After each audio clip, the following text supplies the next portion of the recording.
just on what's left, it's entirely possible that the jury will say, we tried, we went back, and I'm sorry, this is all we have for you. At that point, it's really up to the prosecution as to whether or not they want to retry any of these charges. All right, so there you have it. We are awaiting a partial verdict in the January 6th attack on the Capitol case involving 5 members of the Proud Boys group. They are facing the most serious charges, seditious conspiracy. So partial verdict could mean anything. It could mean, certain individuals, they're all being tried together, but they didn't all do the same thing. Right. One person was not even in D.C., another person actually broke a window. So a partial verdict could mean the jury found some of them guilty of some charges or not. So we're waiting to hear from the judge. As soon as we get an update, of course, we'll bring it to you live. We have a lot of other news to get to, though. In the meantime, we're going to take a bit of a break. Good morning. I thought I was ready. Let's sing the CBS News song. Let's sing. In today's Money Watch, business analyst Jill Schlesinger is here to help. How do you even begin to make the best use of your money? If you've got a match from your employer, don't give away that money. Oh my God, that's crazy. Oh my God, I can't believe it. I have to go. Get what's going on today. And I have to go get my lashes done this morning. But I thought since they're gonna do a verdict, I will show you the verdict. Yeah. Let me see if anybody else is doing anything much and more importante than this. I think there's more important people than this. La la la la. They're having a Senate committee hearing on the debt ceiling, but I have to leave soon. And I don't want to leave everyone away alone. Guns in the classroom. Guns in the class. Coffee easily. You got it. You got it, friend.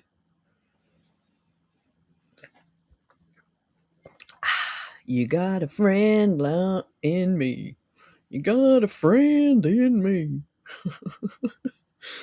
I did just wake up because I slept in a little bit today. I apologize. But I thought I'd go for the verdict. And then when they do the verdict, and then I have to get ready to go get my lashes done because I want to look pretty for people on TV. Yeah. I like to look pretty if I can because it makes me feel good if I think I look pretty for people. And that's important. We should all feel good. Dun, dun, dun.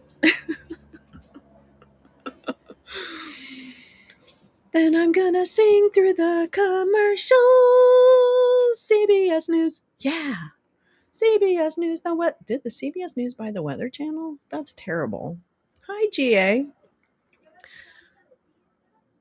I thought I'd just watch the headline before I get my lashes done, because I have to leave soon to get my lashes done. But then first I thought I'll watch the verdict. Partial verdict. Oh, are you kidding me? Easily distracted? You have a coffee cup with a built-in bowl? Wait, I'm sorry. Let me catch up. Thank you. We're waiting for a partial verdict, and it's gonna be really great. I think maybe not. Maybe we'll all be disappointed. Maybe there'll be some people who are not disappointed, but then maybe there'll be other people who are disappointed. And that's okay, because sometimes we're all disappointed. I find that happens a lot in this country. Built-in bowl? I know. Tell me more. Wait, are you gonna talk about... Girl, are you talking about the seditious conspiracy? Because that's what I turned you on for, chick. Chicka boom boom. Okay, well, we'll hear about the weather. Maybe even up into Kansas as well. So taking a look at the threats, you've got SPC highlighting that look at those entire zone I rocks. just basically outlined Oh for my you. God, Torque they have con like values a- between a 2 where and a are 3. they? Most of that is just west of I-35. You Never can see watched west of CBS Oklahoma News. City, where we could have the greatest likelihood of a couple of spin-ups. But the hail threat, yet again, bringing back the large that's really hail cool. Puff, potential. puff, sip. We could be looking my at a God. good swath of I 2-inch in love diameter the hail or lightning. greater. Again, you think of, lime-size hail. This is hail that could cause some damage. So another day or night tonight, Hey, we're going watch to park out, the car in everybody. the garage or the carport. All right, so we Dangerous out start there. things off today. Again, everything just getting going here in Texas. We'll have a Yeah, dry I'm line going to gonna kick things off from do the the Edwards news Plateau before I down go towards the get Rio Grande, my all the way lashes up done. across the But I Red River thought if Valley, they're where we gonna mentioned do where we a could have a more likelihood verdict, of a partial spin up. verdict, But the I large wanna hail, I mean, these hear updraft it. strengths, especially down That's here so sick. around Del Rio, will be very robust. And then those storms That's so will be true. alive through the overnight hours tonight and heading east. So some of us need to be prepped for overnight storms, which He actually looks are like more he deadly. just like rolled out of the club. Oh, wait, what? You stream ended? You just were fucking talking. What? Okay, hold on. Sorry. Wow, I fucked that up. Stop sharing. Okay. Hi, good morning. How's everyone? I really just thought they were doing breaking news, but they are liars. Where's the seditious conspiracy thing? Okay, I'm gonna get mad if I can't. Okay, well, I'm gonna put on this while I'm doing this. Oh my god, he's. Why are you dancing? Why are you going so fast? Oh, it's because I had this set on too. Okay, wait. I was watching someone on 2x speed. Oops. Oh, okay.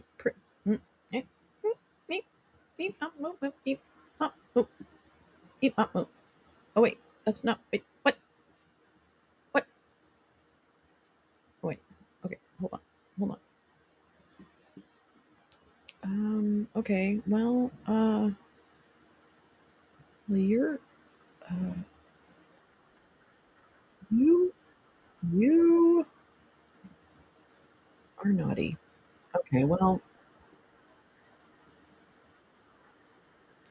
Doo-doo. KMS, good morning. Good morning to you. I hope you're having a wonderful day. Sorry, that wasn't very pleasant. I was looking for because the Proud Boys, they were gonna do a partial verdict, and then CBS News was a tease, and they are boobies, and I don't like them. Okay, that and that. I'm finding something.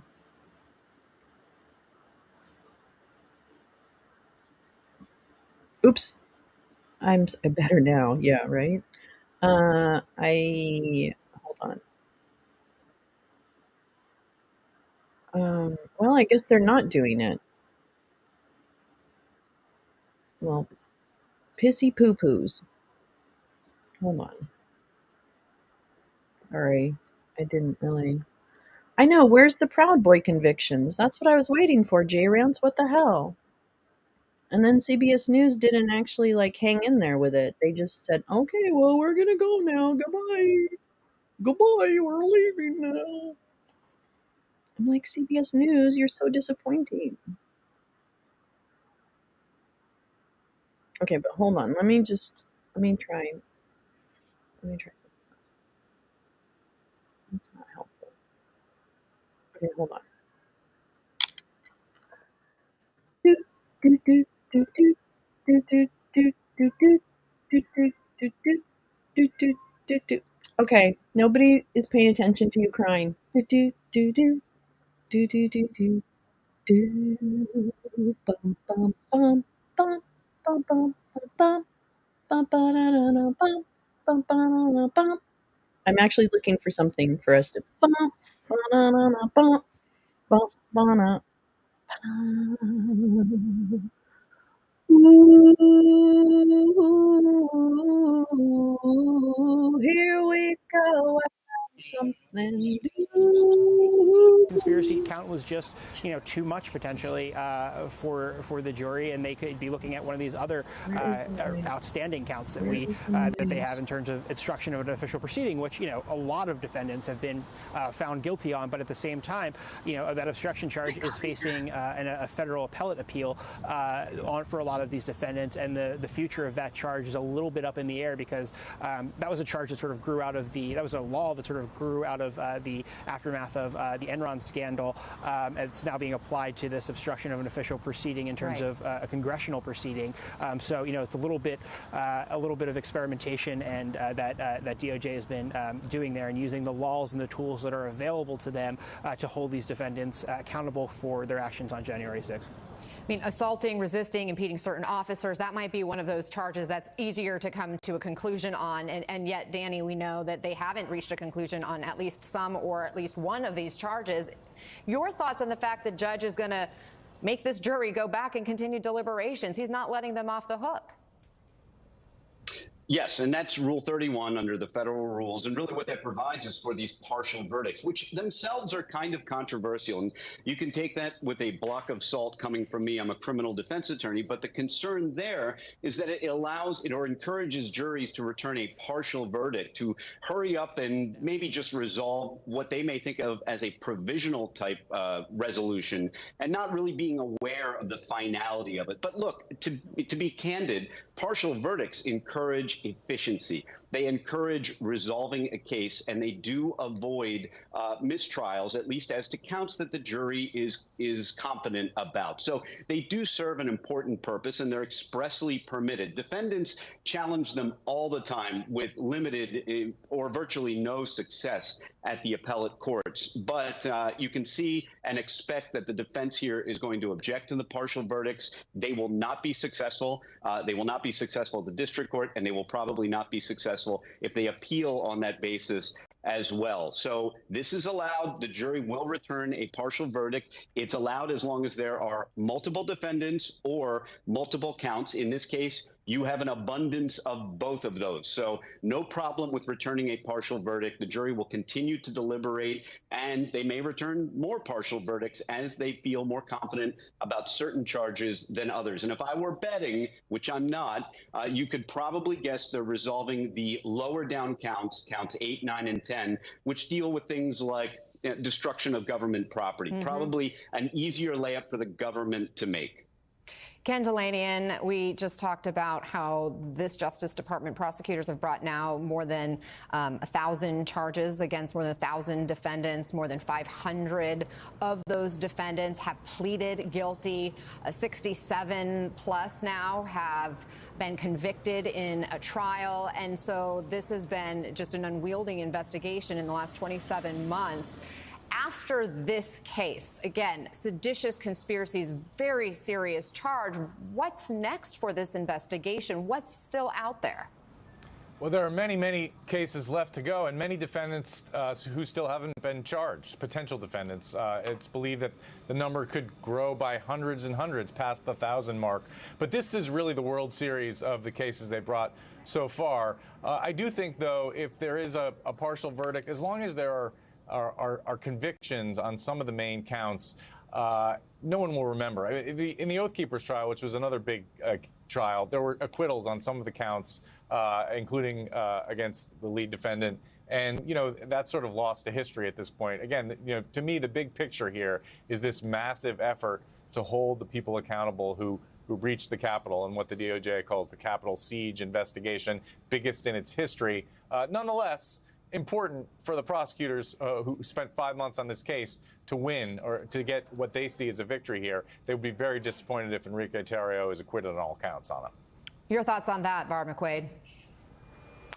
Yeah, I think that's right, that a split verdict here is not a significant deal as long as we see a conviction on some of the big ones. But I think Enrique Tarrio is an important defendant here. And he is charged not only in the seditious conspiracy count, but he's also charged as an aider and abettor in 8 other counts. And it could be that jurors are having a difficult time wondering how it could be that he aided and abetted when he was not physically on the location. But of course, encouragement, incitement, planning, all of those things are sufficient for aiding and abetting and for conspiracy. And so it'll be interesting to see which charges the jury is deadlocked on and which ones they were able to return a verdict on. Sometimes it's something very insignificant. Whether one of these 5 guys stole a shield from a police officer is probably insignificant in the vast scheme of things.